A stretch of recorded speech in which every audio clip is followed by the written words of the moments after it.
गौतम बुद्ध अपने ध्यान में बैठे थे कि वहां पर एक आदमी आया। ये आदमी अपने आलसीपने से बहुत ज्यादा परेशान था। आलसी आदमी गौतम बुद्ध से बोला, महात्मा जी, मेरी मदद कीजिए। मैं अपने आलस्य से बहुत ज्यादा परेशान हूं। आप ही कोई उपाय बताइए जिससे मैं आलसीपन से छुटकारा पा सकूं। गौतम बुद्ध ने उस व्यक्ति से कहा, पहले मुझे यह बताओ कि तुम्हें क्यों लगता है कि तुम आलसी हो। आलसी आदमी बोला, सिर्फ मुझे नहीं, मेरे परिवार वालों को और मेरे आसपास के सभी लोगों को ऐसा लगता है कि मैं आलसी हूं।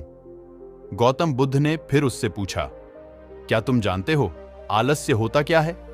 आलसी व्यक्ति बोला, नहीं, मैं नहीं जानता, किंतु मैं इतना जरूर जानता हूं कि आलस्य बहुत बुरी चीज है। इसकी वजह से मुझे लगता है कि तुम आलसी हो। आलसी आदमी बोला, सिर्फ मुझे नहीं, मेरे परिवार वालों को और मेरे आसपास के सभी लोगों को ऐसा लगता है कि मैं आलसी हूं। गौतम बुद्ध ने फिर उससे पूछा, क्या तुम जानते हो आलस्य होता क्या है? आलसी व्यक्ति बोला, नहीं, मैं नहीं जानता, किंतु मैं इतना जरूर जानता हूं कि आलस्य बहुत बुरी चीज है।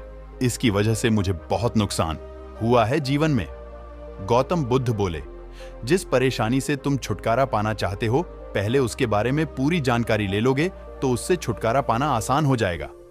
आलसी व्यक्ति बोला, भगवान, इतनी बुद्धि तो मुझ में नहीं है, आप ही मुझे इस समस्या के बारे में जानकारी दीजिए।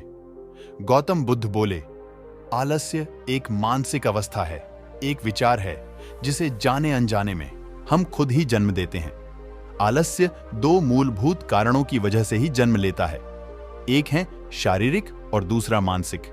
शारीरिक कारणों में पहला कारण है गलत तरह का भोजन। हम सभी जानते हैं कि हमारे शरीर को भोजन से ऊर्जा मिलती है और यह ऊर्जा सजीव चीजों से मिले तो अच्छी, यानी कि प्राकृतिक रूप से जो हमें भोजन की वस्तुएं प्राप्त होती हैं, उनसे अगर यह ऊर्जा मिले तो हमारा शरीर इससे अच्छी ऊर्जा प्राप्त करता है। इससे उलट यदि हम निर्जीव वस्तुओं से ऊर्जा प्राप्त करते हैं तो यह हमें आलस्य की ओर लेकर जाती है। दूसरा कारण, हमारी शारीरिक गतिविधियां भी हमें आलस्य के चंगुल में फंसा सकती है। गौतम बुद्ध ने आलसी व्यक्ति को अपने शिष्यों की तरफ इशारा करते हुए कहा कि देखो, इनके चलने, फिरने, बैठने के तरीकों में तुम्हें कुछ अलग नजर आ रहा है।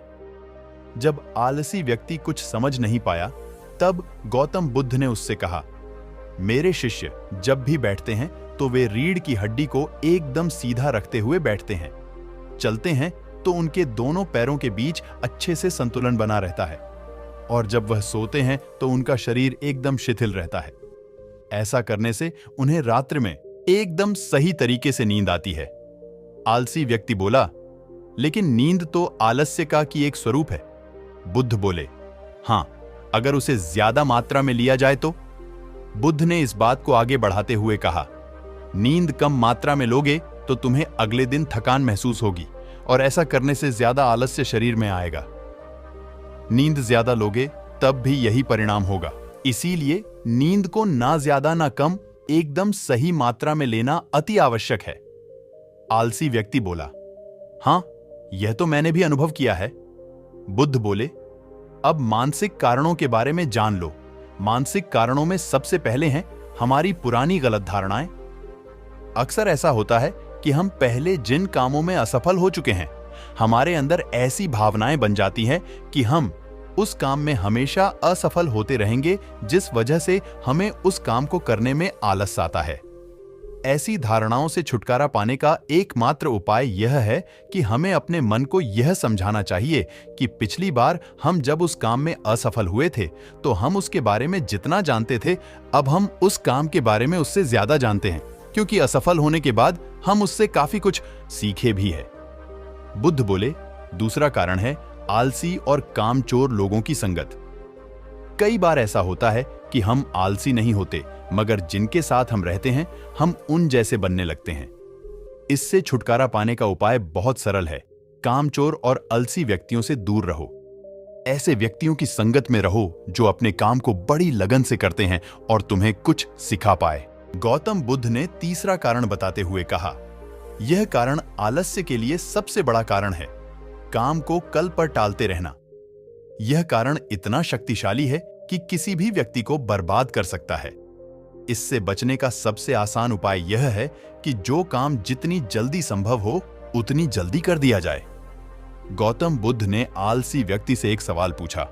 मान लो तुम किसी रेगिस्तान में फंस गए हो और तुम्हें प्यास लगी है, तो तुम क्या करोगे? आलसी व्यक्ति बोला, मैं जल्दी ही रेगिस्तान के आसपास कोई गांव की तलाश करूंगा या ऐसी जगह की तलाश करूंगा जहां पर मुझे पानी मिल सके। गौतम बुद्ध बोले, अगर तुम्हें काफी देर ढूंढने पर भी पानी ना मिले तब तुम क्या करोगे? आलसी व्यक्ति बोला, मैं तब भी अपनी तलाश जारी रखूंगा, क्योंकि ऐसी परिस्थिति में मेरे पास कोई और दूसरा विकल्प तो होगा ही नहीं। गौतम बुद्ध बोले, बिल्कुल सही, और यही है मानसिक स्तर पर आलस्य का चौथा कारण। किसी भी निश्चित लक्ष्य का ना होना, यह भी आलस की ओर लेकर जाता है। अब सुनो पांचवें कारण के बारे में। गौतम बुद्ध बोले, सोचो कि तुम्हारे पास काफी सारे सोने के दागिने हैं जो तुम्हें एक जगह से दूसरी ले कर जाना है। तुम चलते चलते थक जाते हो और किसी पेड़ के नीचे बैठ जाते हो, और तभी तुम्हें दूर से तुम्हारी तरफ दौड़कर आ रहे डाकू दिखाई देते हैं। तो क्या तब भी तुम आलस करके वहीं बैठे रहोगे, या ऐसी परिस्थिति में तुम वहां से उठकर दौड़ने लगोगे? आलसी व्यक्ति बोला, जी, मुझे वहां से दौड़ना ही पड़ेगा, नहीं तो मेरी जान और सोने के दागिने दोनों खतरे में पड़ जाएंगे। बुद्ध बोले, यानी कि तुम्हारे पास एक ठोस वजह होगी दौड़ने के लिए। यही है आलस्य का पांचवा कारण, किसी भी काम के लिए ठोस वजह का ना होना। आलसी व्यक्ति महात्मा बुद्ध की बातों से संतुष्ट हुआ। वह बोला, महात्मा जी, मैं अब आलस्य के बारे में सब कुछ जान चुका हूं, और अब मैं इन सभी कारणों पर काम करूंगा और अपने आलस्य को दूर भगा दूंगा। दोस्तों, आशा करता हूं गौतम बुद्ध और आलसी व्यक्ति की कहानी आपको अच्छी लगी होगी, और इसे पढ़ने के बाद अब आप कभी भी जीवन में आलस नहीं करेंगे।